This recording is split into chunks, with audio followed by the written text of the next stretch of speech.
Thank you so much for being here to explore disability and inclusion with us. So I'm student Rabbi Yael. I'm currently a fifth-year rabbinical student at Leo Baeck College, and I'm working with Makor Chaim Synagogue, which is the progressive synagogue in Wilson Green.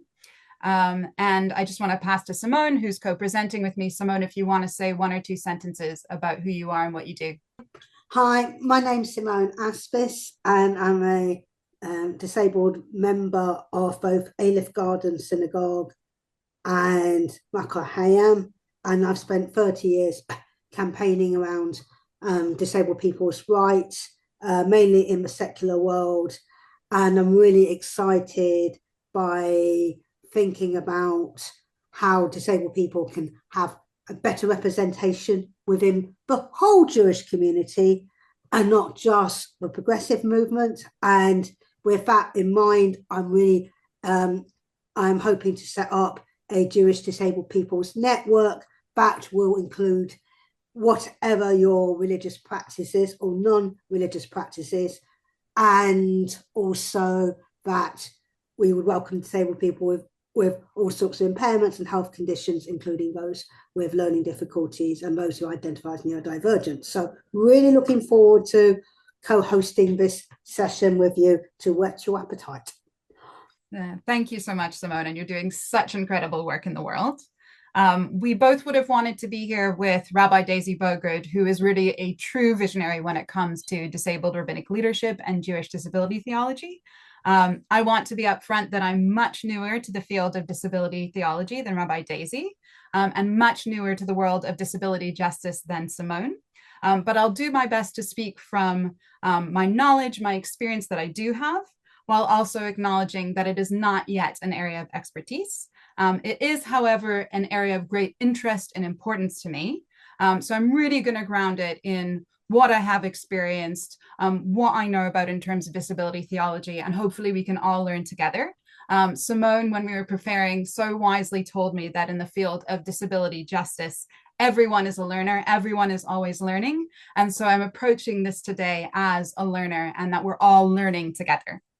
So I want to start with an introduction to disability theology.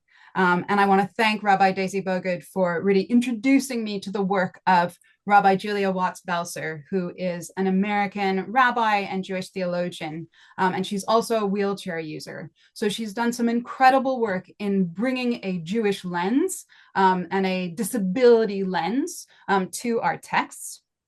So I'm going to show an example of her work because I think it's quite incredible what she's been able to do in terms of finding herself in the text, but also creating openings for other people with various disabilities to find themselves in the text. And I'll share how that really happened for me.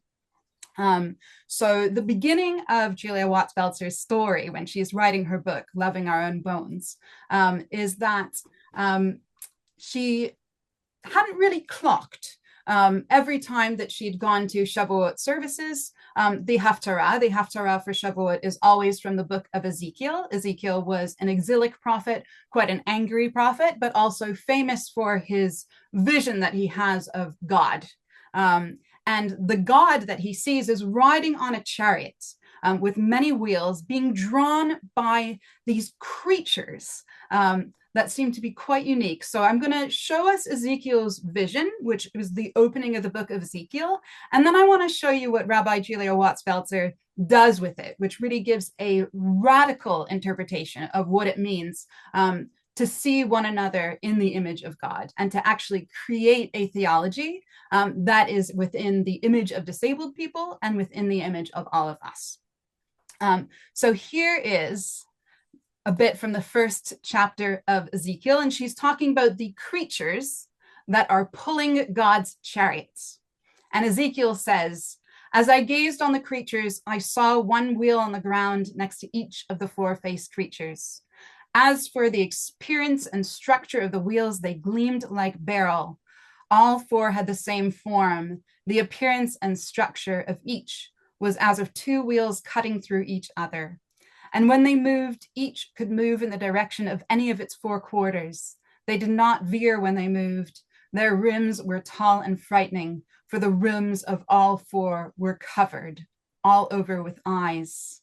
And when the creatures moved forward, the wheels moved at their sides. And when the creatures were born above the earth, the wheels were born too.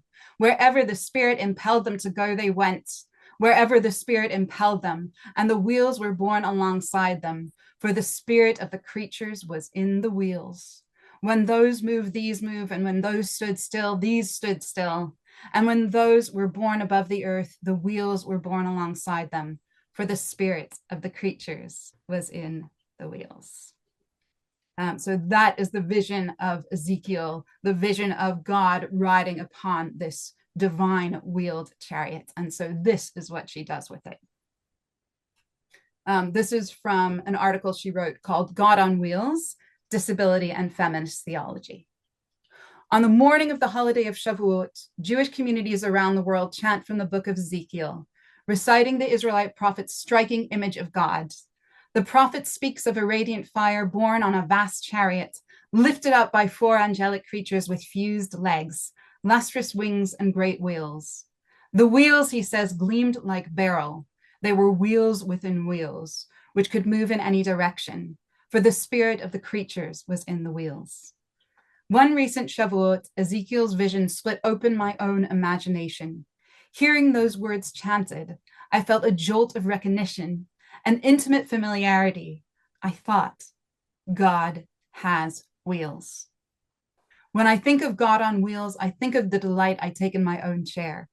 I sense the holy possibility that my own body knows the way wheels set me free and open up my spirits. I like to think that God inhabits the particular fusions that mark a body in wheels, the way flesh flows into frame, into tire, into air. This is how the holy moves through me in the intricate interplay of muscle and spin, the exhilarating physicality of body and wheel, the rare promise of a wide open space, the unabashed exhilaration of a dance floor where wings can unfurl. And she says, imagining God in and through my wheels puts a different spin on a critical religious issue. If God wheels through the world, then I suspect she often has an access problem. In this world built for striders, armored against low and spin, how can we let God in? How do we make space for the wild, freewheeling movement of the chariots? Read through the lens of disability, this question becomes central to the political and spiritual task of fashioning liberatory communities. Let us strive to break open the inaccessible spaces of our hearts. Let us strive together to break down barriers within ourselves and our communities. Let us refashion the crusted architecture of our minds that keeps the holy at bay. And how incredible is that? Not only is God in the image of a wheelchair user, but maybe God herself has an access problem, and one that we can actually address. When we look inside, when we look at our spaces, when we look at how we nurture access in our communities, we are also creating access for this disabled God. And encountering this amazing writing from Rabbi Julia Watts-Belzer, I went on my own journey to kind of figure out, well, who would my God be? Who is the God made in the image of my disability? I have epilepsy. The most frequent way that it manifests is that I have focal seizures, which are the ones when you kind of disappear out of the world for a little bit. So, 1 or 2 minutes, you're kind of gone. And then you come back and it's as if nothing ever happened. So that is something that happens to me semi-regularly. I've occasionally had the larger tonic-clonic seizures, but it's much more frequently that I would have a focal seizure. So in preparation for the Disability Pride Shabbats that I'm going to talk about in a little while, I wrote a sermon about who my God would be. I have not actually yet delivered this sermon, and the reason I didn't was that I wasn't sure how my community would respond to it. Especially because of what it implies about the accessibility of God, but also the accessibility of the rabbi and the presence of God, as well as the presence of the rabbi. But I do think that after I've now worked with this community for over 2 years, and I've done a lot of raising awareness around my disability, that I think I actually could give this sermon in full, because I think people now know that my disability is actually something that allows me to hold everyone, that in being open about how it affects me and others, that it's actually a way of taking care of others. So this is what I wrote, and I'm really proud to share with you. So this is an excerpt from an undelivered sermon. And here's what I wrote. There are times in our lives when it feels like God is absent. Might it mean that God is having a focal seizure, momentarily elsewhere, unable to be fully present with humanity? Might the electrical activity in her brain be clicking away so that her attention is not on this plane of existence, only for a short while? But if God is like me, perhaps she has planned for this.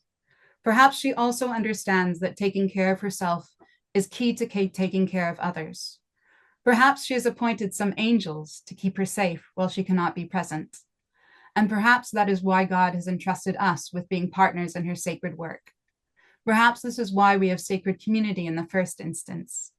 God may be elsewhere when someone loses a loved one, but we are here, attending Shiva houses, comforting mourners, and cooking food for those in grief. God may be elsewhere when a person suffers, but we are here, offering presence, practical support, and empathy.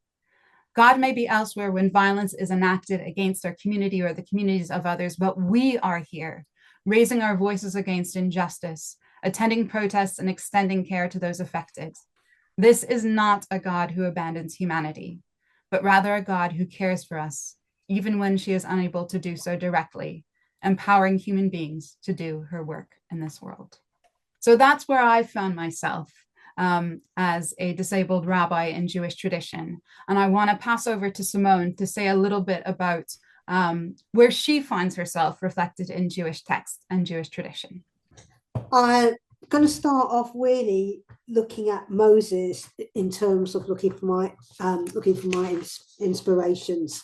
So for those who may not know, Moses is a disabled man with a speech impairment. Moses questioned his ability to speak to his people when climbing Mount Sinai to collect the 10 Commandments for the Jewish people. God has chosen people. God, being an inclusive God, told Aaron, his older brother, to become Moses' spokesperson. Moses, who had led his people over 40 years from Egypt, slavery to the promised land, Israel.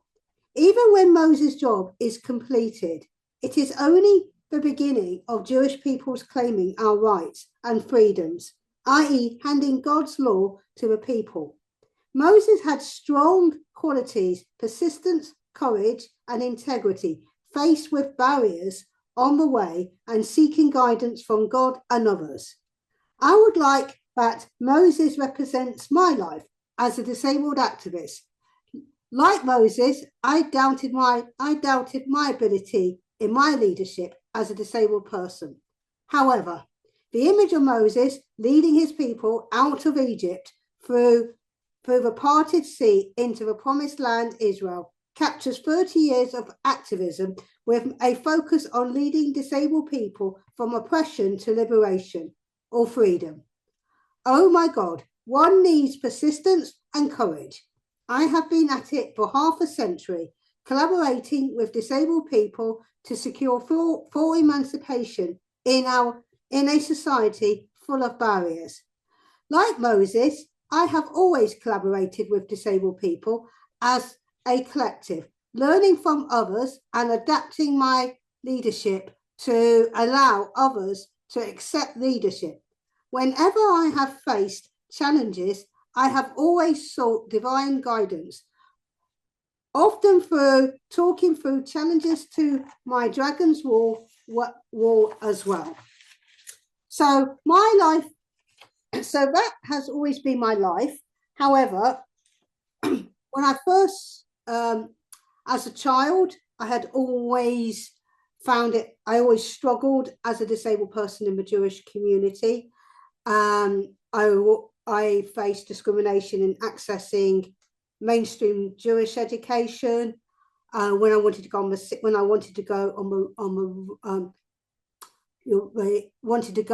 full week tour around Israel. I wasn't accepted there. When I wanted to do leadership roles at a well-known Jewish charity, which I will remain nameless, I faced barriers regards to that disabled people were never seen within leadership roles, and I had to take a very long. There was a very long, challenging route for me to find my Jewish roots. So it was only when I joined, when I went to the Shalom group organised by Aleph, and I started going to their Friday night suppers. And then one Friday night, I came to one of their suppers, and I went to this Friday night service, and there was a woman talking about women's rights to abortion, an Irish mother, an Irish woman who was talking about the legalization of abortion in Ireland. And I thought, yeah, I like a synagogue that talks about people's rights. So I thought this is a good opportunity to try and raise our game regards to getting disability, within the synagogue, but now feeling much more inspired to say, right, we need to get it not only in the progressive movement, but also raise the awareness around disabled people and our leadership and our voice and representation across the whole Jewish community, which obviously I'll be talking about a little bit later. Thank you so much, Simone. And I love how you made the connection between Moses's leadership and your leadership, and the way that God really tends to Moses's access needs, but also that empowers Moses to really be a leader the way that you've been a leader in Jewish tradition. One of the things you spoke about, Simone, was really having people with disabilities in leadership, in partnership. So I want to share about a time that Simone and I worked together at Makor Chaim Synagogue, which I think is an example of best practices as far as bringing disabled people into leadership. I call it co-production. Co-production. Yeah, it absolutely was co-production. So earlier this year, I was part of organizing a disability pride service at Makor Chaim Synagogue. It was co-organized by me, Simone, and one of our other disabled builders. That's what we call our members, because everybody sort of helps to build the synagogue. So most things are co-built there. And the idea for Disability Pride actually came out of a conversation that I had with Simone, because we'd been using a version of the Asher Yatzar prayer, so the prayer for the functioning of the human body. And Simone was really struggling with it because it seemed to assume an able-bodied person. And she argued that the prayer suggested that a disabled person would not be able to appropriately worship God. And that is certainly one of the ways of reading the Asher Yatzar prayer, because it does speak about the body working as it's supposed to work.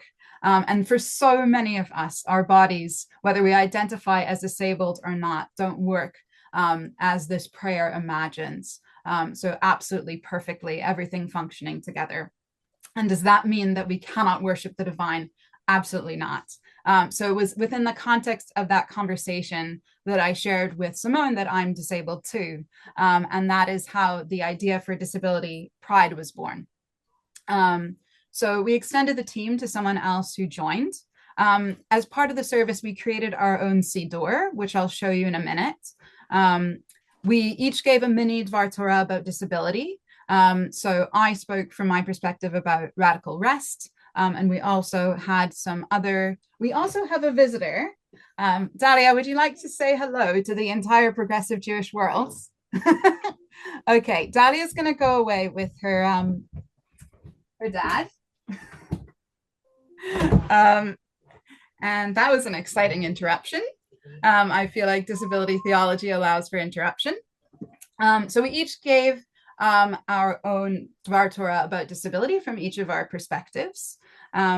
And we also opened an opportunity for the three of us who had particular disability experiences to share our stories and be witnessed by the community. And then we opened it up to all those who were there who wanted to self-identify as disabled and come forward to share their stories too. And it was such a beautiful moment because there were definitely people in the room who had never spoken publicly, at least not in our community, about their disabilities. And there were also people in the room who just hadn't heard those stories. So one of the most powerful things that happened was someone in the community approached me afterwards, and she said, she often works with people who have particular access needs. And she said that listening to all our stories made her realize that access accommodations aren't just about people being annoying, but actually about coming from a real place of need and a desire to participate fully. And it gave her a lot more empathy for people who request access accommodations from her. And I think that is an example of sort of us doing something that really provoked a real shift. And I think often it is personal stories that help do that.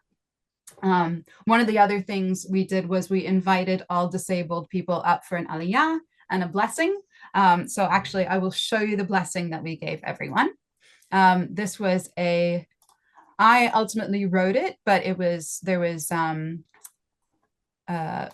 input from my co-organizers so that it could accurately reflect all three of our experiences, but also the ways in which we envisioned other people in the community having experiences. So this was our Misha Berach, our blessing for disabled people after we all shared the Aliyah. Misha Berach Abotenu Avraham Yitzchak v'Yaakov v'imotenu Sarah Rivka Rachel v'Leah. May the one who blessed our ancestors, Abraham, Isaac, and Jacob, Sarah, Rebecca, Rachel, and Leah, bless all of us who self-identify as disabled or neurodivergent, or who are on a journey of discovering their disability. May we never doubt that we are made in the image of God. May we know that we have intrinsic worth. May we always receive the love, care, and respect we deserve. May we be blessed to find communities that embrace our full selves, who understand the importance of disability justice, and who work with us to create spaces that enable our full participation. May the Holy One give us strength to navigate an ableist world and rise up against its injustices. And speedily in our time, may we live to see a world in which we no longer encounter barriers to access and in which we are embraced fully as we are. And let us say, Amen. So this was a siddur that was made by the three of us specifically for this event. If we go back to the Asher Yatzar prayer, this was one that we chose specifically because it responded to that initial situation that I described between myself and Simone. This is an Asher Yatzar, the one who forms prayer for disabled liberation, written by Jamie S.K. Starr. What I think is really powerful about it is that Jamie makes really clear that however our bodies are working or not working, they are made within the image of God. And I'll just read this paragraph. The bodies you created for each of us sustain us through both the mysteries of their creation and the inspired work of medical assistance, which supports your works. And these bodies have brought us to this moment, whether that sustenance comes from the air around us or oxygen tanks, food grown in the earth and eaten with the mouth, are brought through our digestive system through a port, and bodies voiding through openings or catheters. We are sustained, alive, and able to be present here before you. Able to be present here before you. And that was really key to make clear that however our bodies are, we absolutely can stand before the divine. And Rabbi Daisy likes to say that know before whom you stand, which is written above so many arcs in the Jewish world, is not about the physical act of standing, but about the act of being present with the divine. And that is something that everyone can do in different ways. The other prayers that we included that I think are worthy of note is a prayer for one who will not heal. And I found this one particularly powerful. The prayer for those who do not heal, written by Rabbi Judith Levitt. We edited it slightly to appeal to kind of meet the needs of our community. But I found this particularly empowering because I often am in situations where people say to me, oh, one day, maybe you won't have to take your medication. One day you'll be able to drive. And I just sort of smile. I'm like, yeah, not going to happen. So there are certain people in the world who on varying scales will not heal. And in some ways, praying for healing does feel a bit cruel. And this was a way of meeting people who have that experience of wanting strength to withstand want strength to withstand pain, patience to endure fatigue, courage to live in a society not formed by diverse needs. So really about strength to be in this world rather than an actual physical change of state. We had a special Kaddish for disabled people, mentioning people who perished in the Holocaust, mentioning people who were denied their rights and locked away for particular reasons, people killed by their parents because of their disabilities, people killed because of the environment that we live in. That actually, this is not just about, it's nice to have disabled people in our communities, but actually, disability injustice has been extremely violent and continues to be extremely violent. So the Kaddish prayer really enabled that. And we ended for a blessing again to dismantle ableism. This is written by Rabbi Elliot Kukla, a rabbi in the United States who is a pioneer in disability justice and in religious leadership. So we adapted, and actually Simone was responsible for adapting this for a UK context because originally it's listed a lot of American activists. So Simone was instrumental in bringing in some UK-based activists. And ableism, for those who don't know, I think it was a new term for a lot of people who attended our service, is the term for the way that the world is constructed that privileges those who are able-bodied. So it's kind of anti-disability is ableism. So that was a word that many of us learned that day. So I would say that doing Disability Pride was not just about the event itself, though I think it is really important in terms of starting conversations in the community, is that it was really the beginning of something and kind of helped people in our community start thinking about, well, actually, how can we put this into practice? What are we going to do to make our community more accessible? And one of the things that we started was having a quiet space. So for people who become overstimulated when there's a lot going on, there was a space to go. If people had episodes of any kind, that was a space to go. We also started actively asking people about their access needs so that we could do what we could to accommodate them. And it also kind of freed me a little bit to speak a little bit about how to relate to Yom Kippur as a disabled person, because it's actually really risky and dangerous for certain people with disabilities to not fast. And I was on the bima drinking water. And I explained to the community why, which is that if I get dehydrated, that can provoke seizures. And I said, this is about me wanting to lead you from a place of strength. This is about me wanting to be with you standing here at Ne'ilah. And in fact, I was. So one community member, in response to our disability inclusion Shabbat, actually wrote an article. I think I can name him, Daniel McIntosh, who may be known to some of you. He said, as the Jewish community continues to navigate the complexities of modern society, celebrations like Disability Pride remind us of the importance of inclusivity as a core value. They call upon us to not only advocate for change, but to embody it within our communal structures and daily interactions.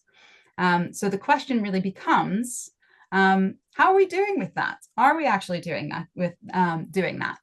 So I'd like to pass over to Simone to talk a little bit about her experience as a disabled person in the Jewish community and the places that we can really be doing better. For me, that's a really good example of co-production and where we need to be in the Jewish community regards to not only being members of a congregation and feeding into services and feeding into different aspects of Jewish life, but what are we there in terms of structuring the services and interpreting the Torah and the Jewish laws themselves, so that it doesn't become an individual, it becomes more embracing from the teachings that we are given to us through God and through our Torah.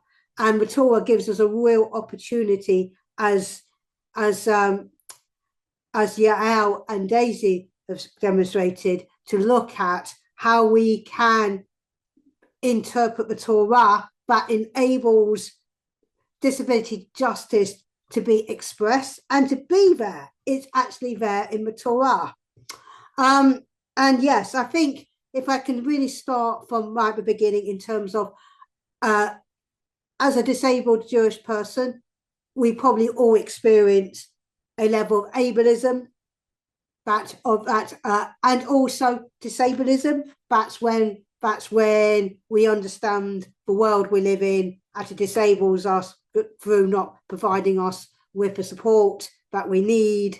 That enables us to participate on equal terms, and that often comes from our history as a Jewish people. If we look back to the Holocaust and the importance of conforming, the importance of not being seen to be weak, not being seen to be in any way different, because we might find ourselves being killed, the trauma. And I think to a certain extent that has carried on. I'm trying to understand, the history of disability trauma within our ancestors, and how I still believe that still manifests itself in how we engage in disabled people, and some of the fears that we have about being disabled. So Yael was saying about the prayer, about always praying to be healed. Well, I don't want to be healed. My body is my body. My mind is my mind. I'm somebody who's neurodivergent, and I'm someone who has a visually impairment. I do not want to be healed. I'm very happy who I am, and it's very much of who I am in the image of God. So some of the things I think I just want to really explore the next sort of 8 minutes or so are some of the really bullet points that I have around what's been my experience of engaging within the Jewish community. And when I say this, I'm not pointing my finger at any particular synagogue or any particular institution. What I'm saying is really a reflection of my experience wherever I go within the Jewish community.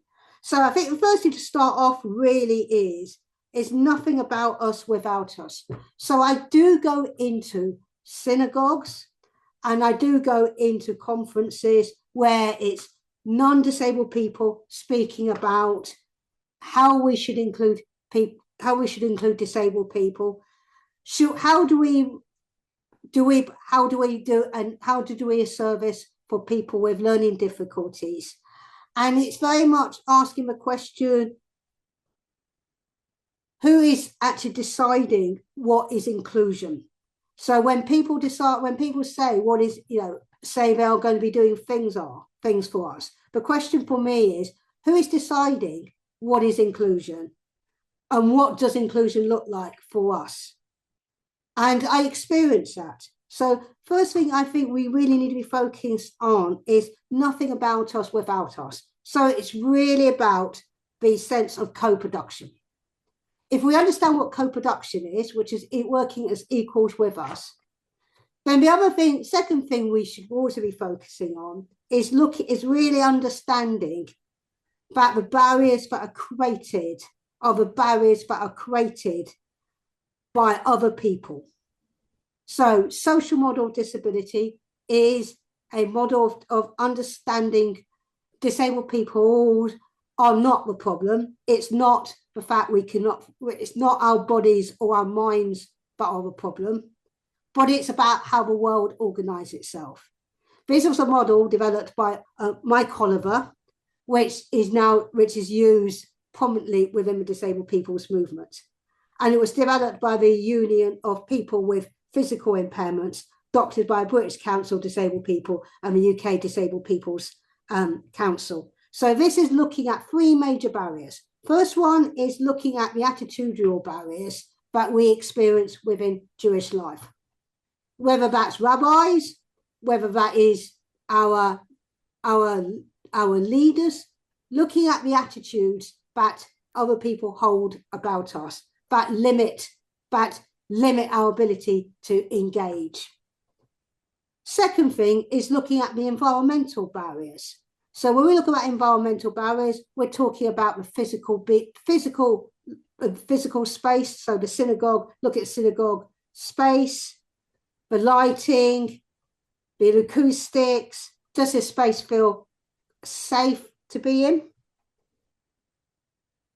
Looking at the third main barrier is that we need to be looking at is organizational barriers. That's the rules and policies that synagogues have, but you might take that further, and might explore that in terms of the Jewish law. The Jewish law has something to say about how we conduct mitzvahs, how we conduct certain practices, and are they causing barriers to engage with us?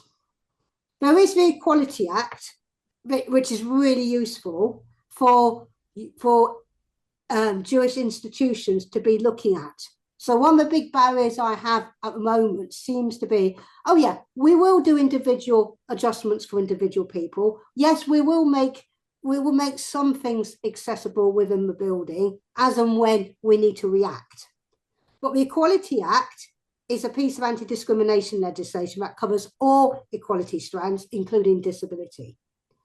And one of the big things about that talks about is around the reasonable adjustments, not only in terms of responding on an individual basis, you're begging on an individual rabbi or an individual trustee, can we do A, can we do B, but looking at a strategic level, what can we do to anticipate disabled people who are going to use our services, who are going to invest in, who are wanting to take part in the life of a shul, different aspects of the shul's life, and looking proactively, what do we do to include people? So we're not having to keep asking on an individual basis, have we got A, have we got B, have we got an accessible siddur, for example? Do we have a hearing loop? Do we have a wheelchair accessible toilets, etc.? That should be really thinking in advance what we should be doing to make our synagogues and Jewish life accessible and inclusive of our communities. And that can really start off with a disability and inclusion forum, something that Aleph Gardens is now beginning to explore, for us to look more collectively and strategically about making shul life far more inclusive from the start and improving as we go along. However, it isn't just the aspects of Jewish life, but it's also all aspects of Judaism, our representation. So where are we in synagogue life and development of inclusive services and community activities? Looking at Bible narratives and acknowledging disability. Disabled people's interpretation of Torah. Where is our voice in actually interpreting Torah from using the disability justice lens? There is a feminist chumash, so I just wondered, why isn't there not why at some point in the future we wouldn't have a disabled people's chumash where we're looking at the whole of the Torah from a disabled person's lens. Then we've got Jewish liturgies. What about advice on the Jewish law? We've got 613 mitzvahs. Will somebody please tell me how we cannot make Shabbat inclusive? The actual laws itself. Is there an opportunity for not only just for progressive, but for the Orthodox and the ultra-Orthodox to look at the 613 laws of Judaism, and how can we interpret all those laws so that they are inclusive of Jewish disabled people? And then we've got obviously Jewish institutions, leadership, representation, and policy advice. So I asked the basic question: how many of our institutions actually talk about inclusion around disabled people? How many of them actually have disabled people actually? I've been to 5 synagogues and they're all inclusive and have flat entrances, no steps, and you can get into them easily. So there's good places out there. Yeah, I'm not saying they're not good places. And I would say in some synagogues, there's some very good practices in some aspects of Jewish life. So some of the services are inclusive, but possibly maybe the Kiddush is as inclusive because we expect people to stand in some synagogues. So all I'm really iterating is the importance of having disabled people to be representative and to be co-producing at the whole level of our synagogue life and our Jewish life, because we do rely on our Jewish institutions to give us guidance on how we should proceed on various rituals, etc. And I also think that the other big thing is to be supporting some of the big campaigns that disabled people are actively involved in at the moment. So one of the big things I'm looking at, well, we are going to be doing in 2026, is really setting up a Jewish disabled people's network to be looking at how we can do this. And one of the things I've started doing for Pesach is just a blue key. And the blue key I decided to do about 6-7 years ago, and it was around the freedom that disabled people are still seeking, particularly those with learning difficulties, autistic.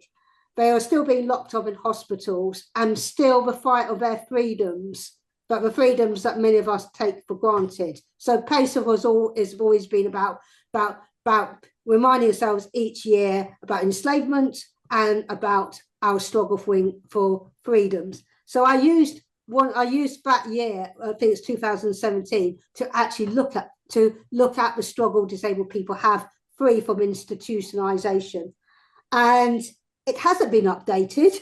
So one of the things I'm really looking to do in the new year, thinking through for like something like Pesach, is around what would that blue key look like. The blue key symbolizes freedom, and blue symbolizes the blue badge. Everybody knows about the blue badge, and people know about the blue, but people might not know. But the blue radar key was a very symbolic thing. It's the radar key that you could use to open up all the accessible toilets across the country.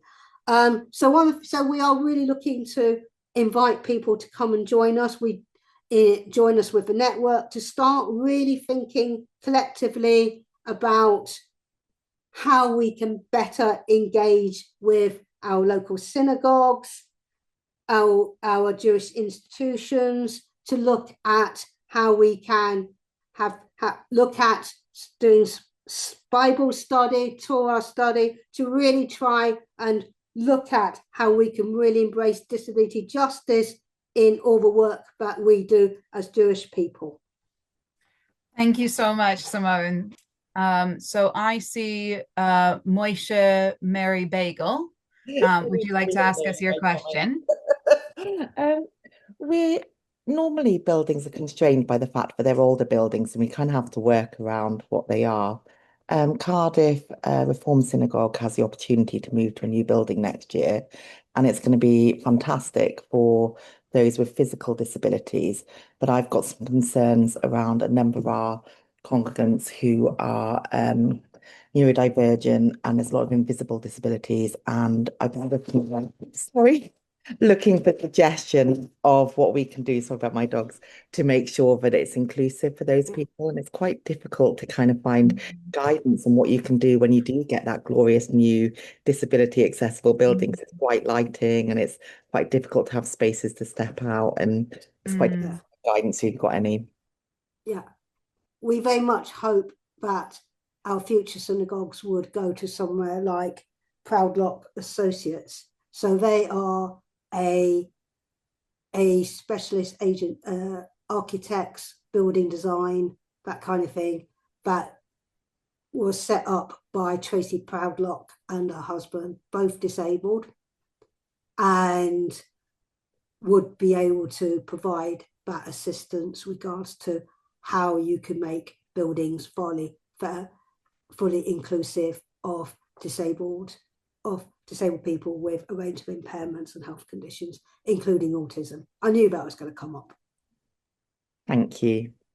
So you could look to them to look at kind of the guidelines on how we can make our buildings more inclusive than they are. Hi there. Yeah, I'm new to this to disability through my daughter, who's in remission for her brain tumor.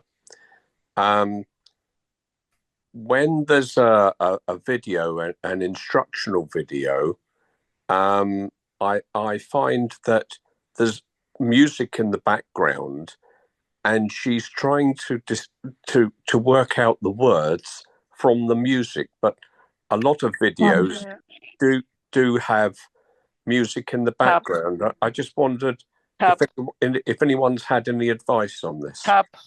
I don't 100% have advice because I'm not such a techie, but might there be a way to get closed captioning with that help?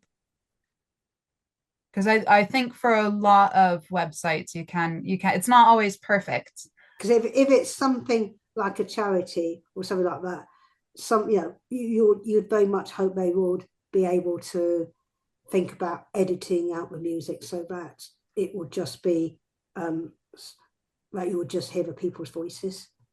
Yes, it's brain tumor research, and they had a new ambassador, and when he was talking, there was music in the background.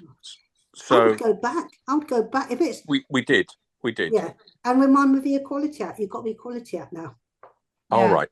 Yeah. And I see someone has suggested in the chat that Macmillan Support may be able to give advice, which might be helpful as well. Thank you. I don't know if you've tried that. Yeah, thank you for the advice. Thank you so much. In terms of sort of the interplay between discrimination in terms of both ableism and anti-Semitism, and I kind of feel that as a disabled Jewish person, I have a double target on my back, so to speak. Yes. At times, and how does one deal with that feeling of having that double target? Join the network. Yeah. I mean, that's just really appalling. I mean, I know from working in the secular disability rights secular movement, I'm dealing with some big challenges because in the non-disabled disability rights sector, there seems to be particularly as a result of the Gaza war, a sense of creeping anti-Semitism creeping into our sector. And I don't think it's something that, I think it's less deliberate because I know who the people are. It's more a lack of understanding of what's being said and how things are being said can make Jewish disabled people in the secular movement feel marginalized. But yes, I mean, that's a really good point. And it would be one of the reasons for setting up the Jewish Disabled People's Network is possibly to look at the interplay between anti-Semitism and disability, if that's what the network wants to do. Yeah, great answer, Simone. And also, Chris, I'm so sorry to hear about that experience. And it reminds me of a quote from one of my teachers, Rav Kohenet, Rabbi Jill Hammer, who says, "Find each other quickly." And I think kind of finding a space of solidarity, of identification, can go a long way, even if it doesn't feel the problem. And hopefully that the Jewish Disabled People's Network will create that safe space to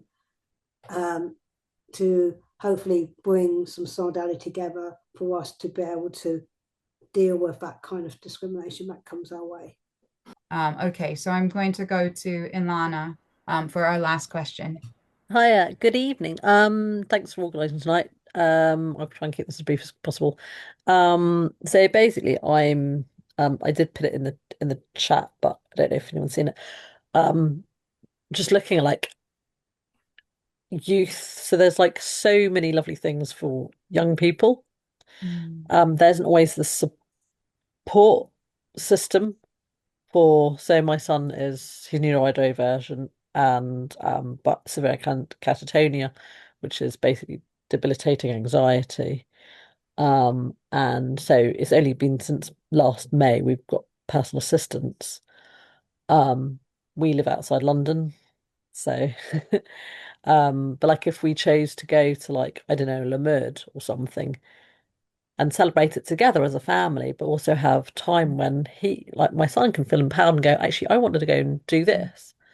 And then I can go and do that. And we can have our own, you know, time doing our own thing and our own sense of well-being without having to be like on top of each other as well. And I just like, is there a, I don't know, a befriending thing? Is there like a PA system that I can get in touch with so I can feel like, and I haven't got that guilt. Like if I do go away for a Shabbat weekend, I'm actually leaving my family or my husband, like, you know, in charge basically, like and looking after the family when I'm kind of off having a nice Shabbat weekend away, and he's actually missing out when he could actually be joining in more. And which area? So we live in Salisbury, but like if we wanted to go to like a Shabbat weekend away somewhere, so like there's a what's it called? I don't think it's Hagiga, but there's a thing happening in Nottingham, no, Northampton even, like Yeah. in June. Um, is there someone that, I could be put in touch with and kind of go, this is a Jewish person, they're trustworthy, and have that conversation with us and see whether or not they would, be technically be employed for a weekend to step in and Okay. support. So are you asking for whether there is a PA agency where you can start recruiting? Yeah, Okay. yeah, or either something like that, or it doesn't have to be necessarily as formal, but yeah, maybe. There's a lot of big charities like Norwood, Jewish Care that provide lots of services, but they're not led by Jewish disabled people, which what makes our network very different it will be led and controlled by our community. So whilst they're not led and controlled by us, there are big charities like Norwood out there, Okay. and Norwood, and there might be some local, I think, there's one in Jewish. Are you near Manchester at all? No, No. Salisbury's south. It's South, yeah. Southampton way, Portsmouth, that kind of Yeah. like near So West Country. yeah. So Norwood's probably your best bet in regards to if you're looking for somebody who's looking for a Jewish agency. If you've got a local disabled people's organisation in Southampton, then maybe you could go there to see whether they offer any services that will help you to think about how your son can be better, how to recruit staff. Yeah, I know, that'd be lovely. And there's that Jewish in Southampton, that one. My knowledge of Jewish local groups is not very good at the moment. It's not very good, but I'm sure we'll find out that. Yeah. Yeah. But certainly you hope that the national Jewish charities would know whether there's any local hubs or not. That you can. Not Jewish in Salisbury. Yeah. Yeah. Thank you so much, Simone. You're Thank such you. an amazing resource. Like I'm so impressed with how you fielded so many of these questions with requests for support. Yeah. I do think that having this Jewish Disabled Network will really help. So it's Simone, SIMONE, at changingperspectives.org.uk. And my website is www.simoneaspis.co.uk. So we're me and Daisy, who was going to be are thinking about actually setting something up in the new year. So we're just at the moment just using it as an opportunity to find out who might be interested, and then hopefully to start formalizing something in the new year. We are intending to make this accessible and inclusive as possible in terms of easy read, and thinking about other people's access requirements. And Simone, I think one of the things that's really exciting, I remember from talking to you and Daisy, was the idea of a disability Shabbat where we create resource packets the same way that there's a JWA Shabbat, so a Jewish Women's Aid Shabbat. So that could be really, really exciting. That's definitely something we're looking to do, and Yeah. I'm looking for somebody to help to. I'm looking for people who would like to also think about Pesach and maybe help us think, if there are people interested in helping us think about the key for inclusion in terms of helping us to explore what would that look like, you know, working with through our network and elsewhere. Yeah. Thank you so much, Simone. It's been amazing. Well, thank you. to It's been hold space really, with and it's you. been great working with you. Blessing for inclusion. Makor HaChaim, source of life. You created human beings in your image, B'Tselem Elohim. Each one of us, a unique creation, genetic material that holds a neshama, a soul that is pure. Our bodies and our minds are different and diverse creations, full of strengths and vulnerabilities, talents, challenges, abilities, and struggles. Some of us born into our bodies need help to move, to see, to hear, to talk, to eat. Some of us will take our bodies and minds for granted until they change with age, reminding us that there are times when we all need support. The human body is a vessel that we can see, but deeper, what is constant and in common amongst all of us is the unseen, the souls that you have placed within us. Makor HaChaim, source of life, help us to encounter one another as that pure soul, created in your image, that we see ourselves and one another as B'Tselem Elohim, made in God's made. Thank you very much, everyone.